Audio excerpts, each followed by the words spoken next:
রুমিন ফারহানা বাধার সম্মুখীন হয়েছেন, ব্রাহ্মণবাড়িয়ায় তার বলছেন? নিজের আসনে শহীদ মিনারে ফুল দিতে গিয়ে তিনি বাধার সম্মুখীন হয়েছেন।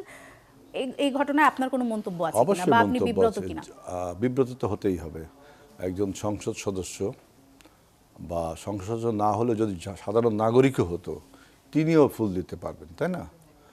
এখন যারা এই কাজটি করেছে তাদেরকে আইডেন্টিফাই করা, ওইখানকার যে আইন শৃঙ্খলা রক্ষাকারী বাহিনী আছে তাদের উচিত। এখনও যদি না, আমি জানি কয়েকজন গ্রেফতার হয়েছে খুব সম্ভব, তাই না? যদি গ্রেফতার, তার এটা খুব নিন্দাজনক ঘটনা। ওইখানে যারা, পুরো ঘটনাটা আমি জানি না, আমি জানি যে তাকে ফুল দেওয়ার সময় ওইখানে একটা অ্যানার্কি সৃষ্টি হয়েছে, এটা বিশৃঙ্খলা সৃষ্টি হয়েছে। তিনি সংক্ষুব্ধ হয়েছেন, এর জন্য যারা জড়িত এটা পুরো তদন্ত করা উচিত, আসলে ঘটনাটা কি, এবং দায়ী ব্যক্তিদের অবশ্যই শাস্তির আওতায় আনা উচিত, আমি এটা মনে করি।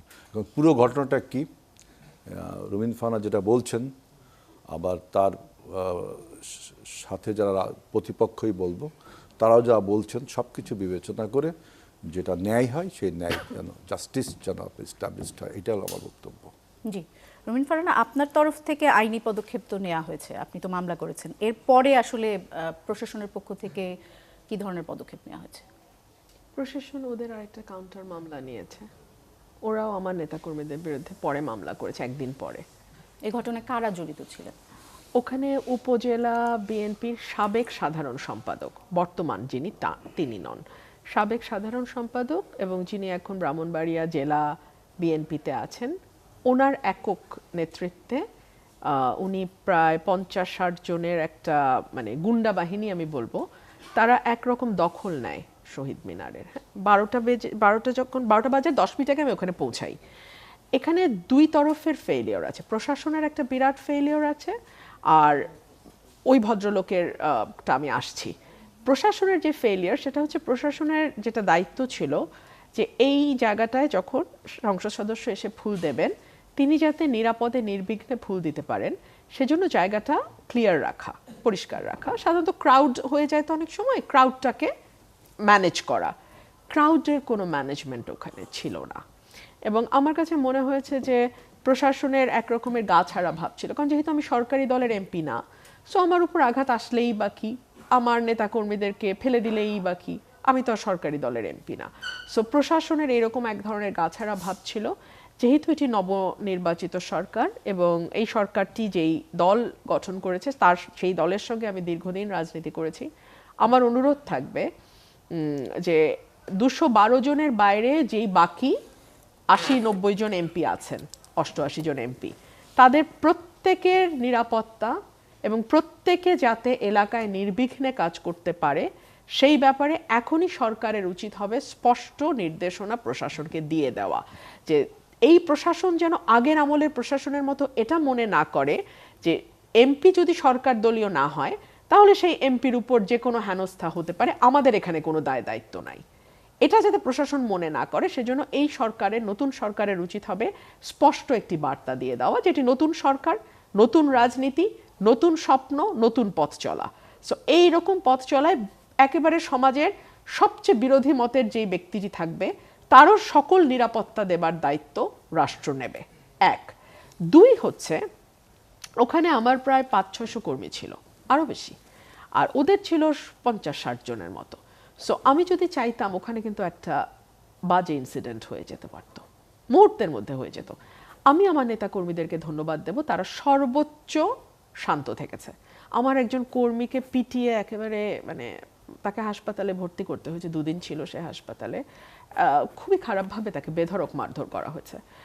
সো পুলিশের চোখের সামনে কিন্তু এই ঘটনাগুলো হয়েছে। আমার প্রশ্ন হলো, পুলিশ অন স্পট কেন গ্রেফতার করলো না? হতে পারে পুলিশের মজ্জাগত একটা ধারণা আছে, দীর্ঘদিন পুলিশ একভাবে পরিচালিত হয়েছে, যে সরকারি দলের কোনো নেতাকর্মী যত বড় অন্যায় করুক না কেন তাদের একটা ব্লাইন্ড আই সেখানে থাকবে, তারা চোখ বন্ধ করে দেখে না দেখার ভান করবে। কিন্তু এটা এই সরকারের কাছে তো আমাদের প্রত্যাশা অন্যরকম, তাই না? কারণ 2000 মানুষের জীবন, 30,000 মানুষ আহত হওয়া, একটা গণ অভ্যুত্থান, রক্তাক্ত গণ অভ্যুত্থান, তারপরে নতুন নির্বাচন, নতুন সরকার। সো আশা করব অতীতের যেই ভুল, অতীতের যেই রাজনৈতিক সংস্কৃতি, সেটার পুনরাবৃত্তি হবে না। আশা করব নতুন একটা বাংলাদেশ আমরা দেখতে চাই। জি, গত এক সবার সপ্তাহে সবার কি- জন্য নিরাপদ। গত এক সপ্তাহে কি সেরকম বাংলাদেশের প্রতিফলন দেখতে পাচ্ছেন কিনা? আমার সাথে ঘটনাটি দুঃখজনক, খুবই খুবই খারাপ ঘটনা হয়েছে। আপনি যদি সবই বাদ দেন, হেলাল ভাই যে কথাটা বললেন আমি একদম একমত। ধরেন আমি সংসদ সদস্য না, তাতে কি? আমি তো বাংলাদেশের নাগরিক। অনেকেই আমার বাবার পরিচয় নিয়ে আসছেন যে উনি ভাষা আন্দোলনের মহানায়ক, তো ওনার সন্তান দিতে পারছে না। না, আমি সেটাকেও যুক্তিতে আনবো না।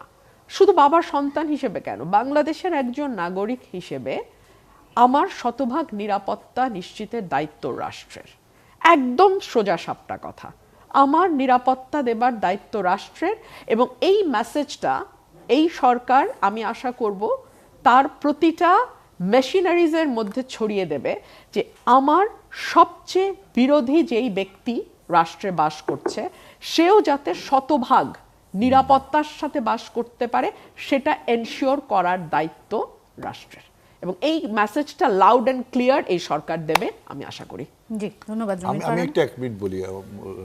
দেখেন, আমরা এই যে- যদি একটু এই এক মিনিট জনাব বলি। সোহরাব হাসান আমাদের সঙ্গে যুক্ত যুক্ত হয়েছেন, হয়েছেন। আমরা একটু তাকে স্বাগত জানাই।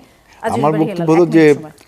রবীন্দ্রনাথ খুব ভালো একটা কথা বলছে, 500-600 লোক আর ভার্সেস 50-60 জন।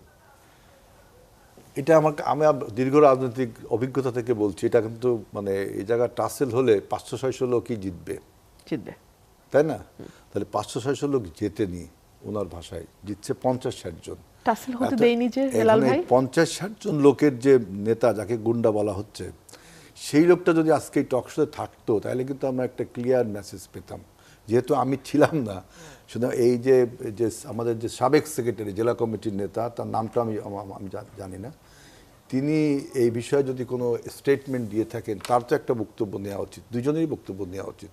আমি কিন্তু এই ঘটনাকে সাংঘাতিকভাবে নিন্দা জানাচ্ছি, কিন্তু আমি তো ইউনিলেটারালি শুনছি, একপক্ষীভাবে শুনছি। আপনিও তাই শুনছেন, সোহরাব ভাইও তাই শুনছেন, পত্রিকাও আমরা তাই দেখছি। ওনার যদি কোনো বক্তব্য থাকে সেটাও নেওয়া উচিত। আমি একটু বলবো। এবং আমার কাছে যেটা বলছে 500-600 ভার্সেস 50-60 জন, এইটার জন্য এরা আমার 40 বছরের রাজনৈতিক অভিজ্ঞতায় আমি দেখিনি যে আমরা যদি 500-600 লোক থাকি, 50-60 জন লোক আমাদের উপর আক্রমণ করবে, এইটা কিন্তু আমার কাছে একটু কেমন যেন মনে হচ্ছে। কারণ আমি রাজনীতিতে দেখিনি এরকম কোনো। আমরা যখন আওয়ামী লীগের বিরুদ্ধে আন্দোলন করেছি তখনও যদি আমাদের রুমিন ফারহানা একটু উত্তর দিতে চাইছি। আমি এক খুবই মিনিট, এক আশান্বিত মিনিট। হতাম যদি আজিজুল বাড়ি হেলাল ভাই যদি কিন্তু ছাড়া কথাটি বলতেন। হ্যাঁ, আমি কিন্তু আগেই বলেছি এটা ভয়াবহ ঘটনা ঘটে যেত ওখানে, 50 জনকে ওখানে ফেলে দেওয়া কোনো ব্যাপার ছিল না। কিন্তু আমি ধৈর্য ধরতে বলেছি এবং আমার কর্মীরা ধৈর্য ধরেছে। আমার কর্মীরা একদম টু শব্দ করেন, বিকজ আমি বলছি একদম চুপ। আর ভিডিও আছে তো, ভিডিও দেখলে এখন কারো মুখের বয়ান শোনার কোনো দরকার নাই ভাই। আমার ফুল ছেঁড়া হয়েছে, পাড়ানো হয়েছে, এটার ভিডিও আছে। এখন সরকারি দলে গেলে যদি গণমাধ্যমের দিকে চোখ না থাকে তাহলে তো এই সরকার নিয়ে খুব আশান্বিত হতে পারছি না। আমি আমার প্রথমে যে বক্তব্য দিয়েছিলাম, হেলাল সাহেব যদি কিন্তু ছাড়া কথা বলতেন তাহলে আমি বরং কিছুটা আশান্বিত হতাম। কিন্তু উনি যদি ভিডিওটা দেখেন, পুরো ভিডিও একটা দুটা না, বাংলাদেশের প্রতিটা চ্যানেল সেটা কভার করেছে, পুরো ভিডিও আছে।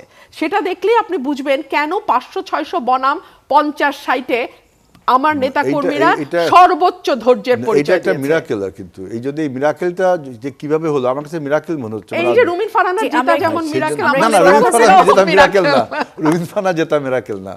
মিরাকেলটা হলো 500-600 ভার্সেস 50-60 জন হেরে গেল। এরকম ঘটনা পৃথিবীতে একবার ঘটছে। কিন্তু কুস্তি হচ্ছে পৃথিবীতে একবার ঘটছে এই ঘটনা। হেলাল সাহেব আপনি বারবার ভুল করছেন। ওখানে আমি কুস্তি লড়িনি, আমি ওখানে শান্ত থাকতে বলেছি। এই কথাটা আপনি বারবার মিস করছেন। ওরা আমার কথা শুনেছে। Leadership, this is leadership. ওরা শুনেছে আমার কথা। এত দ্রুত ডেভেলপড হয় লিডারশিপের উপর। আপনারা লেখাপড়া করেছেন লিডারশিপের উপরে, যে একজন লিডারের কথায় 500-700 লোক মুহূর্তের মধ্যে, এবং উনি ওইখানে লিডারশিপটা গ্রো করছে কতদিনের? 10 বছর। 2017 সাল থেকে এলাকায় আমি কাজ করছি। হ্যাঁ, কাজ করছেন, কিন্তু লিডারশিপে আপনার বিএনপি তার সাথে ছিল, তাই না? আপনি বিএনপি থেকে সরে আসলেন যখন, তখন থেকে আমি আপনার এই কথাগুলো কিন্তু আরো 10টা জায়গায় ঘটনা ঘটতে উৎসাহিত করবে। সেটাও আমি বলছি যে ওই যে লোকটার বিরুদ্ধে গুন্ডা বলছেন তার বয়ানটা নিলেও ভালো হয়। আমি বলছি যে এটা মিরাকেল, দেখেন এটা মিরাকেল, এইরকম 500-600 ভার্সেস 50 পৃথিবীতে একবার ঘটেছে এরকম ওখানে কার পক্ষে কতজন ছিলেন আমার মনে হয় এই আলোচনা খুব একটা প্রাসঙ্গিক না। উনি বলছেন এই জন্য এই ঘটনাটি ঘটেছে, বলছেন বলে আমি বলছি যে আমার নেতাকর্মী যদি আমার কন্ট্রোলে না থাকতো ওই দিন ওখানে ম্যাসাকার হতো, আমি সেটাই বলেছি। এবং এরপরে পুলিশ প্রশাসনের আসলে ভূমিকা কি ছিল সেটি আমরা জানতে চাচ্ছিলাম, যে প্রশাসন এরপরে কি ভূমিকা নিয়েছে। আমরা জানতে পারলাম যে এখন পর্যন্ত প্রশাসন খুব বেশি ভূমিকা নেয়নি। জনাব সোহরাব হাসান, আপনার যদি এই বিষয়ে কোনো মন্তব্য থাকে, আরেকটি বিষয়ে আপনার দৃষ্টি আকর্ষণ করতে চাই আমি। নিশ্চয়ই আপনি দেখেছেন যে ঢাকার সোহরাওয়ার্দী উদ্যান, ধানমন্ডি লেক, চাঁদপুর সহ বিভিন্ন স্থানে পুলিশের অভিযানে মারধর, আটকের ঘটনা ঘিরে একটা আলোচনা সমালোচনা চলছে এবং পুলিশকে আমরা বেশ মারমুখী একটা আচরণ করতে দেখেছি। এই আচরণ কি বার্তা দিল? ধন্যবাদ। এখন দুজন সংসদ সদস্য আছেন, তাদেরকে শুভেচ্ছা এবং অভিনন্দন জানিয়ে আমি কথা শুরু করছি। পুলিশ আসলে কি সরকার বদলায় কিন্তু পুলিশ কি বদলায়, এটা হচ্ছে বড় প্রশ্ন। যেখানেই যা ঘটুক, সোহরাওয়ার্দী উদ্যানে একজনই ছাত্র না, তার সাথে তর্ক হয়েছে, তার 4-5 জন পুলিশ মিলে তাকে পিটানো, তারপর তাকে হাসপাতালে পাঠানো এবং অন্য জায়গায় আবার কোথাও কোথাও হয়তো নাগরিকদের মধ্যে তারাও যারা অপরাধী হাতে নাতে ধরা পড়ে তারাও হয়তো বেপরোয়া আচরণ করে। তা পুলিশের মধ্যে একটা এই নির্বাচনের পর তাদের মধ্যে আস্থা ফিরে এসেছে, নিজেদের মধ্যে মনোবল ফিরে এসেছে, কিন্তু সেটা আবার কোথাও কোথাও বাড়াবাড়ির পর্যায়ে পৌঁছে যায়। এটি ভয়ের কারণ। এখন সরকার এটাকে কিভাবে নিয়ন্ত্রণ করবে, নিয়ন্ত্রণ করতে পারবে সেটি। যেমন ব্রাহ্মণবাড়িয়ার যে ঘটনাটি ঘটেছে, শহীদ মিনারের একজন ফুল দেয়া নিয়ে প্রথমত হচ্ছে এটি কেন ঘটবে, এত মানে অনাকাঙ্ক্ষিত, অপ্রত্যাশিত, অবাঞ্ছিত। তো এখন অবাঞ্ছিত ঘটনার যারা ঘটিয়েছেন তাদের নিবৃত্ত করার দায়িত্ব কিন্তু নেতৃত্বের, যে পক্ষেই হোক। এখন এটি সবাই দেখেছেন। আর কতজন ছিল তার চেয়েও বড় হচ্ছে যে এরকম বিএনপি তো ক্ষমতায়, যখন 21শে ফেব্রুয়ারি তো তখন বিএনপি ক্ষমতায় এসেছে। সুতরাং তার বিএনপিরই উচিত ছিল ওখানকার স্থানীয় নেতৃত্বের যাতে কোনো অঘটন না ঘটে, যাতে ওখানকার একজন স্বতন্ত্র সদস্য যিনি কিছুদিন আগেও বিএনপির রাজনীতির সাথে যুক্ত ছিলেন, এখন সাংগঠনিকভাবে যুক্ত নয়, কিন্তু বিএনপির যে কাঠামোর তিনি বাইরে নন, তার সঙ্গে হয়তো তার সঙ্গে বেশিরভাগ মানুষ তার সঙ্গে আছেন বলেই তো তিনি জয়ী হয়েছেন। এখন তারা যদি সংখ্যা লঘিষ্ঠ হয়, তারা কেন তার ফুল দিতে, তাকে শহীদ মিনার শ্রদ্ধা জানাতে বাধা দেবেন? এটি যদি অন্য কোনো ঘটনার, আমরা জানি না যে হেলাল ভাই বললেন যে তার প্রতিক্রিয়া পেলে, তিনি ওখানে সংবাদ সম্মেলন করে কিছু বলেছেন, আমার মনে হয় না। যদি বলে থাকেন তাহলে আমরা সেটা পেতাম। কথা হচ্ছে যে প্রথমেই তো হচ্ছে এই ঘটনাগুলো কোনোভাবেই কাঙ্ক্ষিত নয়, কোনোভাবেই বাঞ্ছিত নয়। যারা ঘটিয়েছে, আমি মনে করি যে বিএনপির কেন্দ্রীয় নেতৃত্বেরও এখানে হস্তক্ষেপ করা প্রয়োজন। কারণ এটি দলের বদনাম হচ্ছে শুধু ব্রাহ্মণবাড়িয়ার না, সারা দেশেই বিএনপির বদনাম হয়েছে। যারা বিএনপির নন তারা নিজেদের নিরাপদ বোধ করবেন না। আমি আশা করি হেলাল ভাই এলাকা সহ সব জায়গায় এই বার্তাটি দলীয় নেতাকর্মীদের দেওয়া উচিত। বাজারে বেশ কিছু গুজব শোনা যাচ্ছে, বিশেষ করে নির্বাচনের পর থেকে, এবং একটা গুজব বেশ শক্তিশালীভাবে বারবার ঘুরে ফিরে আসছে, সেটি হচ্ছে যে এবারের নির্বাচন নাকি সমঝোতার নির্বাচন। আপনি কি এই ধরনের কোনো গুজব শুনেছেন? না, গুজব তো গুজব। এখন এটা যে কথাটা বলা হচ্ছে, বিভিন্ন আসন নিয়ে বলা হচ্ছে, সেটি প্রমাণ সাপেক্ষ, অর্থাৎ তথ্য প্রমাণ দিয়ে এটি বলতে হবে, জানাতে হবে যে হ্যাঁ অমুকে হেরে গেছিল, তাকে জেতানো হয়েছে। তো এরকম কার যাদের বিষয়ই আছে। এখন এখানে আমরা দুই পক্ষ থেকেই আমরা অভিযোগ পেয়েছি। একটা হচ্ছে বিএনপি অভিযোগ করেছে যে জামাতের আমির সহ কয়েকটি আসনের, তাই এনসিপির আহ্বায়ক সহ। আবার জামাত ইসলাম থেকে অভিযোগ আসছে যে ঢাকায় বিএনপির চেয়ারম্যান সহ অনেকে হেরে গেছিলেন, তাদের দলীয় প্রধান, তারপর যিনি হব প্রধানমন্ত্রী, তিনি কোনো নির্বাচনে হারবেন এটি তারা মানতে পারেননি। এ কারণে এখন এটা সমঝোতা না ইলেকশন ইঞ্জিনিয়ারিংয়ের কথা তো আমরা বেশ আগে থেকেই শুনেছি। নির্বাচনের নির্বাচন কদিন আগে থেকে 2 দিন আগে থেকে কি ঘটনা ঘটেছে বিভিন্ন জায়গায়, ভোট কেনা বেচা, ব্যালট আটক, তারপর টাকার বস্তা ধরা পড়া, তো সবটা মিলে নির্বাচনের যে সুষ্ঠু নির্বাচনের যে চরিত্র, যে বৈশিষ্ট্য, সেটি কিন্তু ব্যাহত হয়েছে বিভিন্ন জায়গায়। তারপর জবরদস্তি, প্রশাসনকে ব্যবহার করা, যে যেখানে পেরেছে এটা কিন্তু করেছে, এটা যে করেনি তা নয়। তবে যে এই নির্বাচনের যেটি বলা হয় যে মানুষের যে রায়, মানে মানুষের যে ভোটের যে ফলাফল, সেটি তাতে জনগণের রায়ের প্রতিফলন ঘটেছে। এখন কোনো আসনে ব্যত্যয় হতে পারে, কিন্তু সেটা প্রমাণ করতে হবে। জামাত ইসলামী বলেছে যে 32টি আসনে তাদের জয়ী প্রার্থীকে হারানো হয়েছে। বিএনপির পক্ষ থেকেও এরকম অভিযোগ আছে, কিন্তু বিএনপি নির্দিষ্টভাবে আসনের কথা বলেছে বলে আমার জানা নেই। হেলাল ভাই বলতে পারবেন যে বলেছে কিনা। তবে বিএনপি তো 2/3 আসনে জয়ী হয়েছে, সুতরাং সেখানে বলা। সাংবাদিক হিসেবে আপনার কাছে নিশ্চয়ই তথ্য আছে, জামায়াত এবং বিএনপি কি বলছে সেটির বাইরেও। আপনার কি মনে হয় এবারে নির্বাচন, সমঝোতা নির্বাচন, এই ধরনের কথা না, কেন ছড়াচ্ছে? এটা আমার মনে হয় না। তাহলে এটা হবে নির্বাচনকে অগ্রাহ্য করা, অস্বীকার করা, এবং আমরা যে 3টি নির্বাচন দেখেছি তার এই ধারাবাহিকতা, এটি কোনোভাবেই নয়। তবে এই যে রাজনৈতিক মহলে প্রশ্নগুলো, জি, এর উত্তর সংশ্লিষ্ট দলগুলোর দেওয়া উচিত, কেন এই প্রশ্নগুলো এসেছে। আর ঢাকা শহরে, বিশেষ করে ঢাকা শহরে আসনগুলোতে প্রতিদ্বন্দ্বিতা এত তীব্র, এবং যারা জয়ী হয়েছেন, যারা পরাজিত হয়েছেন, তাদের ব্যবধানটা খুব কম। আপনি ধরেন আবার কোনো কোনো ক্ষেত্রে, যেমন ববি হাজ্জাদ যেখানে যে জয়ী হয়েছেন, সেখানে তার যে প্রতিদ্বন্দ্বী মাওলানা মামুনুল হক, তাকে জয়ী ঘোষণা করা হয়েছিল, মানে টেলিভিশনে এই ধরনের খবর এসেছিল।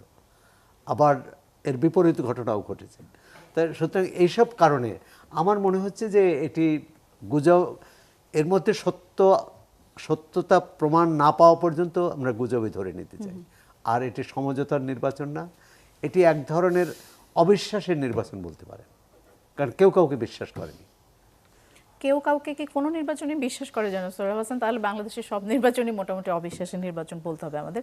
আমরা একটু জনাব আজিজুল বারী হেলালের কাছে যেতে চাই। গুজব নিয়ে যেহেতু কথা হচ্ছে, আরেকটি গুজব বেশ শক্তিশালী বাজারে, ছোট করে যদি উত্তর দেন, যে বলা হচ্ছে যে খলিলুর রহমান সাহেবকে যে পররাষ্ট্রমন্ত্রী করা হয়েছে, এটি আসলে বিএনপিকে ক্ষমতা বুঝিয়ে দেওয়ার পুরস্কার হিসেবে তাকে পররাষ্ট্রমন্ত্রী করা হয়েছে। তিনি বলেছেন যে তিনি নিজের ইচ্ছায় মন্ত্রী হননি। তিনি কার ইচ্ছায় মন্ত্রী হলেন তাহলে? আমরা প্রথমে খলিলুর রহমানের বিরুদ্ধে কিন্তু বিএনপি কিছু কথা বলেছিল, আপনারা জানেন, তাই না? এখন আপনি এই জন্য বলছেন যে কেন খলিলুর রহমানকে আমরা পররাষ্ট্র মন্ত্রীটা দিলাম, এরকমই একটা আপনার প্রশ্নটা হবে। জি, তাছাড়া তিনি অন্তর্বর্তীকালীন সরকারে যেহেতু উপদেষ্টার দায়িত্ব পালন করেছেন, অনেকে বলছেন একটা কনফ্লিক্ট অফ ইন্টারেস্টও আছে। সেটা বলতে পারেন। এখন আমি খলিলুর রহমানের এই উত্তরটা আমি একবার বলেছি যে দেখেন, বিএনপির যে পররাষ্ট্র নীতি, এটার সাথে খলিলুর রহমানের যে নীতি, যখন তিনি ইউনূসের পররাষ্ট্র উপদেষ্টা ছিলেন, আমাদের মিল ছিল না, হয়তোবা বা সত্যি মিল ছিল না। এখন আমাদের যে পররাষ্ট্র নীতি, এটার সাথে হয়তো খলিলুর রহমান সাহেবের ঐক্যমত হয়েছে, তিনি হয়তো আমাদের পররাষ্ট্রনীতিটা মানছেন, এই জন্য তাকে আমরা তো পররাষ্ট্রমন্ত্রী করেছি। সুতরাং এখানে যে কারো কথায় বা কারো প্রভাবে আপনি গুজব হিসাবে ধরে নিতে পারেন, অথবা আপনার একটা অনুমান থেকেও বলতে পারেন। তাহলে কি আমরা ধরে নিতে পারি যে বিএনপিতে তার চেয়ে যোগ্য পররাষ্ট্রমন্ত্রী হওয়ার মতো কোনো আমাদের ব্যক্তি যে ছিলেন না? পররাষ্ট্র নীতি এবার যে বাংলাদেশ ফার্স্ট, এই যে পররাষ্ট্র নীতি, এছাড়াও আরো কিছু বিষয় আছে, সেসব বিষয়ের সাথে খলিলুর রহমানের সাথে ঐক্যমত ছিল না যখন ইউনূস সরকার ছিল। এখনো তো সেই জায়গাটা ঐক্যমত হয়েছে। সুতরাং এবং তাকে বিএনপি যোগ্য মনে করেছে, কারণ জবাবদিহিটা বিএনপিকেই করতে হবে। পররাষ্ট্র বিষয়ে কোনো ফেইলারকে বিএনপিকেই জবাবদিহিটা করতে হবে। অর্থাৎ বিএনপি জানে যে কোন ব্যক্তিকে দিয়ে তিনি কাজটা করতে পারবেন। জবাবদিহিটা যেহেতু বিএনপি করবে, সুতরাং তিনি যে লোকটাকে তিনি মনে করেন যে তার কাজটা করতে পারবেন, কাজটা তো বিএনপি করবে, বিএনপি সরকারের করতে হবে, বিএনপিকে অ্যাকাউন্টেবল হতে হবে জনগণের কাছে।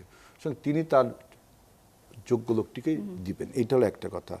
আরেকটা হলো যে নির্বাচন নিয়ে আপনারা যে গুজবের কথা বলছেন, দেখেন এই যে সুরাব ভাই খুব সুন্দর নাইসলি বলছে, আই থ্যাঙ্কস টু সুরাব ভাই, যে আমাদের এই এত বড় অর্জনকে, 24-এর গণ অভ্যুত্থানকে এইভাবে যদি আপনারা মেলাইন করেন, স্টিগমা লাগাই দেন যে নির্বাচনটা আসলে এই যে আপনার সমঝোতার নির্বাচন। দেখেন, গুজব তো আমরা শুনেছি যে দেলোয়ার হোসেন সাঈদীকে চাঁদে দেখা গেছে, তাকে স্পিরিচুয়াল একটা পাওয়ার বানানোর জন্য এই গুজবটা ছড়ানো হয়েছিল, তাই না? তো অসম্ভব একটা বিষয় না এরকম। আপনার ওই যে করোনা ভাইরাসের সময় অনেক গুজব ছড়েছিল, টিকা দেওয়া যাবে না, তাহলে মানুষ নাকি বানর হয়ে যাবে, তাই না? এরকম কত গুজব ছিল। আমি যখন ঢাকা বিশ্ববিদ্যালয়ে পড়তাম তখন এরশাদ বিরুদ্ধে আন্দোলন তুঙ্গে, এরশাদ পর অবস্থায় আমি হলে এসে শুনলাম যে আমাদের এক হলের বড় ভাই তিনি নাকি বঙ্গভবনে গেছেন প্রেসিডেন্টের শপথ নিতে, কি পকেটে তার 5 টাকা আছে, আমাদের হল থেকে বঙ্গভবনে যেতে 5 টাকা লাগতো, আমি ফজলুল হলের ছাত্র ছিলাম, 4-5 টাকা লাগতো হলে। আমি তো অবাক, আমাদের হলের অর্ধেক ছাত্র বিশ্বাস করেছে যে এই বড় ভাই একসময় আর কি আপনার এই যে এরশাদের রাজনীতিতে জড়িত ছিল, তিনি হলে থাকতেন, তিনি চলে গেছেন এরশাদের বদলে, এরকম একটা গুজব ছড়াই দিচ্ছে হলে, বুঝছেন? গুজবের কোনো অর্থ হয় না। আপনি যে গুজবটা বলছেন সমঝোতার গুজব, এইটা কিন্তু আপনার হলের ছাত্রদের মতো বাংলাদেশের জনগণও কি এই গুজব বিশ্বাস করছেন কিনা? না, এই গুজব বিশ্বাস করার কোনো কারণ। আপনি যদি সুরাব ভাই খুব নাইসলি বলছেন যে এটা তো গুজব, দেলোয়ার হোসেন সাঈদীকে কি আপনার দেখা গিয়েছিল চাঁদে? আমি মনে করি না যে বাংলাদেশে এই মতো একটা free fair credible to the all, acceptable to all, not only domestically, also internationally এই নির্বাচনটা আমরা সাকসেসফুল। এই 24-এর গণঅভ্যুত্থানে আমরা যে ভোট দিতে পারতাম না, পছন্দের ব্যক্তিকে ভোট দিতে পারতাম না, পছন্দের ব্যক্তিকে নেতা বানাতে পারতাম না, সেটা হয়েছে না। রুমিন ফারহানা স্বতন্ত্র থেকে হয়েছে, আমাদের স্বতন্ত্র থেকে 8 থেকে 10 জন হয়েছে। আপনি দেখেন যে নির্বাচনটা কত কম্পিটিটিভ নির্বাচন হয়েছে। এবং আপনার এই বাংলাদেশ 73 সালের পর থেকে এই পর্যন্ত যত নির্বাচন হয়েছে, 91 সালের নির্বাচনকে আমরা একটা স্ট্যান্ডার্ড নির্বাচন মনে করি, এরপরে এই নির্বাচনটাকে আপনাকে স্ট্যান্ডার্ড মনে করতে হবে। এটা আমাদের জাতি হিসেবে একটা গর্ব। জনাব সাঈদীকে চাঁদে দেখা যেমন অসম্ভব, এই নির্বাচন সমঝোতা নির্বাচন সেটিও একই ধরনের অসম্ভব। আমি পরের প্রশ্নে যেতে চাই, সেটি হচ্ছে যে সাংবাদিক জনাব নুরুল কবির একটি টক শোতে বলেছেন, আপনি নিশ্চয়ই খেয়াল করেছেন, যে অনেকে নাকে রুমাল চেপে বিএনপিকে ভোট দিয়েছে কেননা চাঁদাবাজির দুর্গন্ধ নাকে লেগেছে। এর মাঝে বিএনপির একজন মন্ত্রী কোনটা চাঁদাবাজি কোনটা না তার একটা সংজ্ঞা দেওয়ার চেষ্টা করেছেন এবং এটি বেশ আলোচনায় এসেছে। আমার প্রশ্ন হচ্ছে যে মন্ত্রীর এই ব্যাখ্যা কি পরোক্ষভাবে চাঁদাবাজিকে বৈধতা দিবে কিনা? না, আমি মনে করি যে মন্ত্রীর কথাগুলোটা এটা সমঝোতার মাধ্যমে চাঁদাবাজি এটাকে সমর্থনযোগ্য না, কিন্তু উনি যেটা বোঝাতে চেয়েছেন তার সাথে আমরা যে কথা বলেছি, যে বোঝাতে চেয়েছেন যে শ্রমিক কল্যাণ একটা তহবিল থাকে, আপনার ওই যে কি জানো মালিক কল্যাণ তহবিল থাকে, ওইখানে ওরা ওই যে মান্থলি ওদের ওয়েলফেয়ারের জন্য কিছু চাঁদা টাদা দেয়। এইটাকে সে বোঝাতে যে ইলাবোরেট করতে যে ব্যাখ্যাটা এরকম এলোমেলো কথা হয়ে গেছে সমঝোতা। এইটা এই চাঁদাবাজিকে কিন্তু সে সবসময় বলছে চাঁদাবাজি, পরে সে একটা স্টেটমেন্ট দিচ্ছে কোনটা চাঁদা কোনটা চাঁদাবাজি। চাঁদাবাজিকে যে বরদাস্ত করা হবে না, শুধু মন্ত্রী মহোদয় না, আমাদের প্রাইম মিনিস্টারই তো বলছেন। এখন নতুন করে চাঁদাবাজির সংজ্ঞা ঠিক করার কেন দরকার? না, এটা সংজ্ঞা দিচ্ছেন তো একটা। আপনার সাথে আমি কথা বলার এক পর্যায়ে আমি বলছি যে গুজবটা কাকে বলে। এখন এটাকে যদি আপনি কোনো একটা অংশ কেটে নেন বা যে কোনোভাবে আমার একটা কথাকে আপনি করতে পারেন, আমি মন্ত্রী যদি এটা যেটা বলছে সমঝোতার মাধ্যমে হলে নন, এইসবের সাথে আমি একমত না, আমি মন্ত্রীর এই কথার সাথে একমত না। কিন্তু তিনি কিন্তু এটা মিন করেছেন যে চাঁদাবাজিকে কোনোভাবে বরদাস্ত করা হবে না।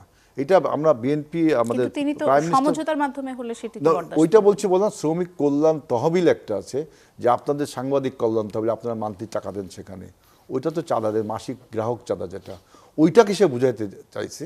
কিন্তু কথা যখন সে ইলাবোরেটলি বলতে গেছে, ব্যাখ্যা দিতে গেছে, তখন হয়তো এইটাকে ওইভাবে টেনে আনা যায়, তিনি চাঁদাবাজির সংজ্ঞা দিচ্ছেন। আসলে বিষয়টা তার না, বিষয়টা উনি যেটা বলছেন, উনি যদি চাঁদাবাজিকে তো সমর্থন করছেন না, উনি চাঁদাবাজি এবং চাঁদার একটা সংজ্ঞা সে দিয়েছে, প্রত্যক্ষভাবে করছেন না, কিন্তু তার বক্তব্যে পরোক্ষভাবে এক ধরনের এখন সেই চাঁদাবাজিকে যদি উৎসাহিত করে এবং এরকম যদি কোনো প্রমাণ থাকে, এবং আমার নিশ্চয়ই আমাদের বক্তব্য আইন শৃঙ্খলা রক্ষাকারী বাহিনী, ল এনফোর্সিং এজেন্সি শুনছে, যারা এটা তারা অবশ্যই এই চাঁদাবাজিকে, আমাদের প্রাইম মিনিস্টার কি বলছেন, যিনি হেড অফ দ্য গভর্নমেন্ট, তিনি বলছেন থেকে বরদাস্ত করা হবে না, বরদাস্ত শব্দটা ব্যবহার করছেন। তাহলে আপনি এখন মন্ত্রী যেটা চাঁদাবাজি, চাঁদার একটা সংজ্ঞা দিয়েছেন, এটা নিয়ে আর আপনাকে একটু থামাচ্ছি, কিন্তু এই যে প্রধানমন্ত্রী কি বলেছেন সেটি মানে বারবার করে আবার ওই যে শেখ হাসিনার সময়ের মতো হবে কিনা, যে প্রধানমন্ত্রী যা বলেছেন সেটি বক্তব্য, বাকি মন্ত্রীরা আসলে তেমন না, না, একটা ব্যাপার না। আমি তো আজকে কিন্তু আরো একটি খবর এসেছে যে বলেন। প্রধানমন্ত্রীর নির্দেশে একজন স্কুল ছাত্রকে অপহরণ করা হ্যাঁ, হয়েছিল 1.5 ঘন্টার মধ্যে তাকে। এই ধরনের খবর আসলে কিভাবে নিব সেই না, আলোচনা আমরা আপনি আসবো। এটা একটু উত্তর জি, দিয়ে নিন, আমরা দেখেন। আমরা একটু আচ্ছা, রুমিন ঠিক আছে। ফারহানার কাছে যেতে চাই, আমাদের বিরতির সময় হয়ে যাবে। রুমিন ফারহানা আলোচনা শুনছিলেন। প্রথম ভাগে একটা প্রশ্ন করেছিলাম জনাব সোহরাব হাসানকে যে সরোয়ার্দী উদ্যান, ধানমন্ডি লেক এবং চাঁদপুর সহ দেশের বিভিন্ন স্থানে পুলিশের অভিযানে মারধর, আটকের ঘটনা ঘটেছে। সেটির ভিডিও এসেছে সামাজিক যোগাযোগ মাধ্যমে এবং সেটি নিয়ে ব্যাপক আলোচনা সমালোচনা চলছে।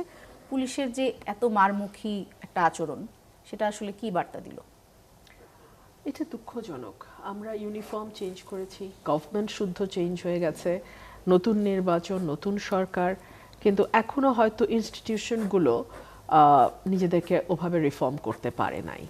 আমাদের এই যে 17 মাসের নানান রিফর্মের কথা আমরা শুনেছি, সেখানে কিন্তু ইনস্টিটিউশনগুলোকেও গঠন করবার জন্য কমিশনগুলো রিপোর্ট দিয়েছে এবং এর মধ্যে পুলিশের উপরে কিন্তু বিশাল রিপোর্ট জমা পড়েছে যে পুলিশকে কি করে নতুনভাবে ঢেলে সাজানো যায়।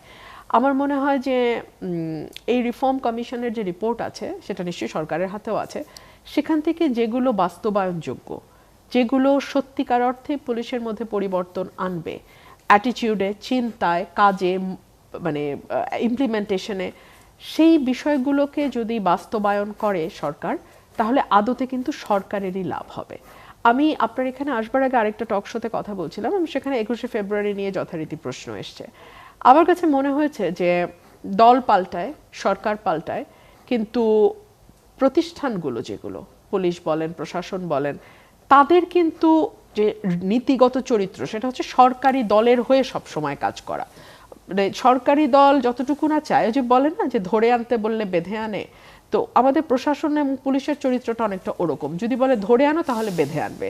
ধরুন আজকে শিক্ষামন্ত্রী একটা চমৎকার কথা বলেছেন, আমার ভালো লেগেছে, যে সন্ধ্যার পরে যদি ইয়াং ছেলেদেরকে রাস্তায় অযথা ঘোরাঘুরি করতে থাকে পুলিশ প্রশ্ন করবে। এটা কিন্তু ভালো উদ্যোগ, কারণ আমরা গত কয়েক বছরে লেখাপড়ার যে হাল দেখেছি এবং ইয়াং জেনারেশনের মোবাইল আসক্তি, মোবাইলের গেম আসক্তি, 4 জন মিলে মোবাইলে গেম খেলা, মানে আমি তো গ্রামে কাজ করেছি গত 9 বছর, গ্রামের একটা ইয়াং জেনারেশনের পুরো ক্যারেক্টার পাল্টে গেছে। হ্যাঁ, তারা পড়াশোনা করতে হয় না সেরকম, মা বাবার আমাদেরকে এসে প্রশ্ন করে যে শুধু মোবাইল নিয়ে সারাক্ষণ তারা থাকে।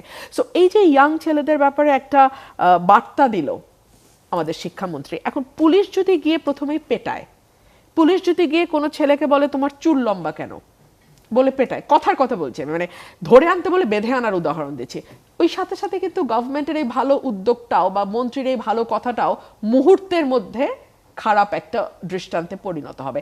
সো এই জন্য আমি বলি সরকারকে তার নিজের স্বার্থেই প্রশাসনকে নিরপেক্ষ হবার বার্তা দেওয়া উচিত। ধরুন আমার ঘটনায় যদি পুলিশ তো অন স্পট ছিল, সাথে সাথে কারা ওই দখল করেছে, এই ভিডিওর ভাই এটা সবাই দেখেছে, বাংলাদেশের এমন কোনো মানুষ নাই মোটামুটি সচেতন তারা ওই ভিডিও দেখে নাই। সো পুলিশও জানে ওখানে কারা কারা এই দখলদারি কাজটা করেছে। সাথে সাথে যদি তাদের গ্রেফতার করতো, আপনি বলেন তো সরকারের ভাবমূর্তি উজ্জ্বল হতো নাকি হতো না? সরকার কি তার গ্রাম, ওয়ার্ড, ইউনিয়ন লেভেলের কর্মীদের অপকর্মকে বাঁচাতে গিয়ে নিজের ঘাড়ে দোষ নেবে, নাকি সরকার আইনের শাসন প্রতিষ্ঠা, সকলের জন্য আইন সমান, এটা প্রতিষ্ঠা করবার অ্যাটলিস্ট দৃশ্যমান কিছু উদ্যোগ নেবে? এই চয়েসটা কিন্তু সরকারকে মেক করতে হবে।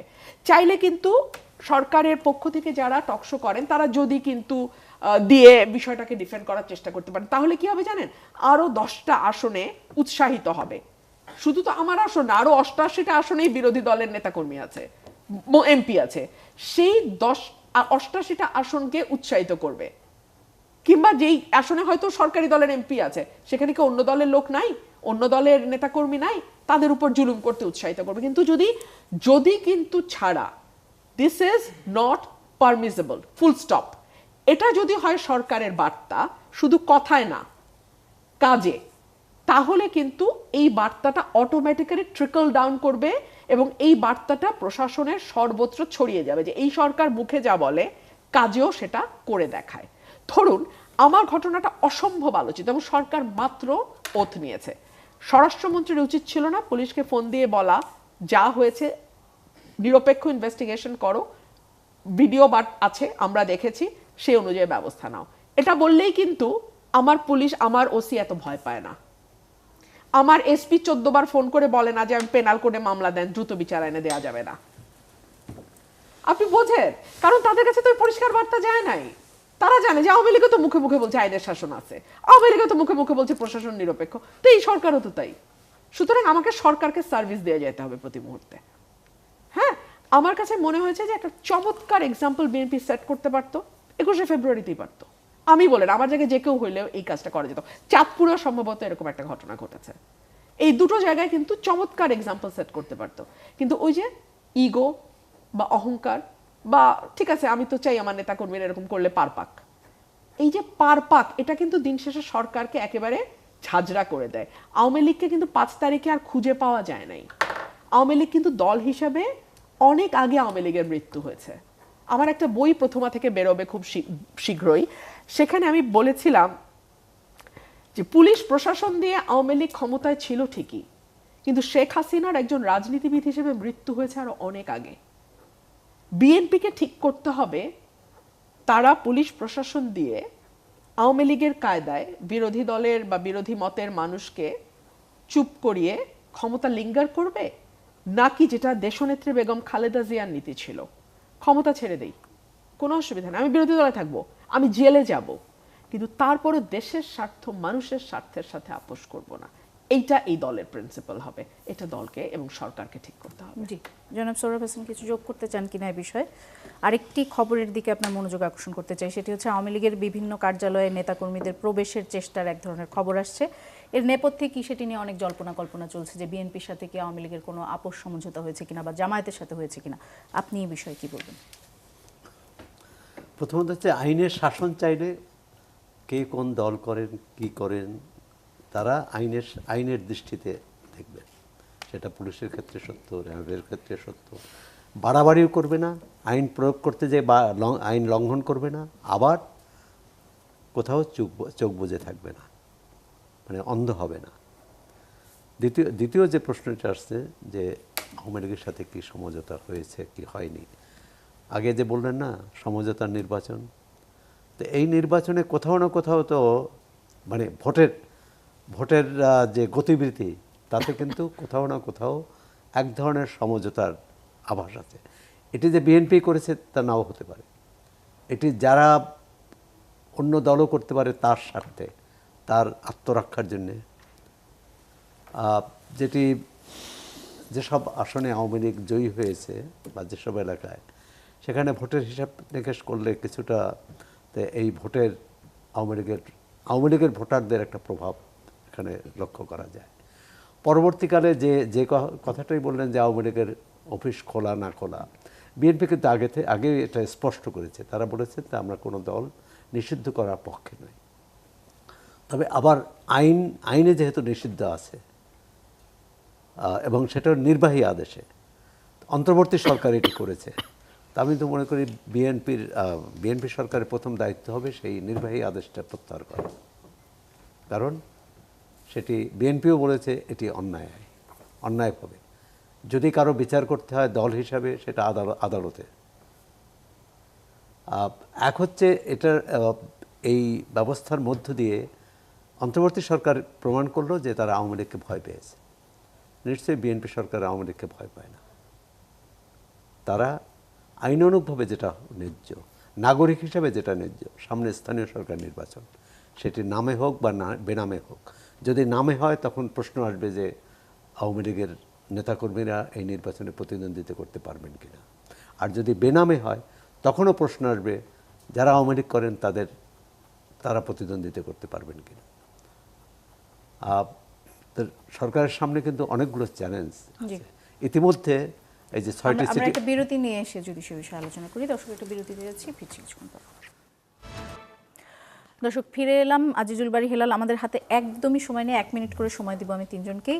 আপনি প্রধানমন্ত্রীর হস্তক্ষেপে ঢাকায় একটা অপহরণের 1 ঘন্টার মধ্যে স্কুল ছাত্র উদ্ধারের যে ঘটনার খবর, সেটির উপর মন্তব্য করতে চাইছিলেন। জি, আমি বলছি যে দেখেন, অল অন এ সাডেন একটা সচিবালয়ের কর্মচারী প্রধানমন্ত্রীর সামনে গেছেন, যেহেতু আজকে সচিবালয় উনি অফিস করেছেন এবং পুলিশ 1 ঘন্টার মধ্যে সেই উদ্ধার করেছে। সুতরাং পুলিশের আমাদের সক্ষমতা আছে। এখন কথা হলো যে আমাদের যে আপনি পুলিশ প্রশাসনের উপর যে দোষারোপগুলো এখন করছি আমিও করছি, যে সরদ্দি উদ্যানের যে ঘটনায়, সেখানে আমি যে একদম যে আমি পত্রিকা যেটা বললাম মাদক সেবীদের ধরেছে। এখন মাদক সেবীদের ধরে আপনি পিটাচ্ছেন, মাদক যারা বিক্রি করে, মাদক যেখান থেকে উৎপাদন হয়, আপনি সেখানে হাঙ্গামা না করে আপনি যারা এই মাদক সেবী বা এরকম কিছু সরদ্দি উদ্যানের ভিতরে ঢুকে আমি তাদেরকে এইটাকে এই যে নৃশংসভাবে পেটানোকে আমি সমর্থন করি না। এখন আমার বক্তব্য, পুলিশ যদি মাদক যারা বিক্রি করে তাদের উপরে আপনার অভিযান চালাতো, সেটা খুব ভালো হতো। আমরা কিন্তু একটা উত্তরাধিকার সূত্রে একটা এই ফ্যাসিবাদী পুলিশ প্রশাসন পাইছি, এবং আমাদের এই পুলিশ প্রশাসন কিন্তু এখন পরিবর্তন হচ্ছে। আপনি দেখেন আজকে আইজি নিয়োগ হয়েছে, তাই না? আজকে আইজি নিয়োগ হচ্ছে, এরকম বিভিন্ন প্রশাসনে আপনার নিয়োগগুলো যখন সম্পন্ন হবে, কারণ আমি বলছি লাস্ট টাইমে বিএনপিকে অ্যাকাউন্টেবল হতে হবে জনগণের জন্য।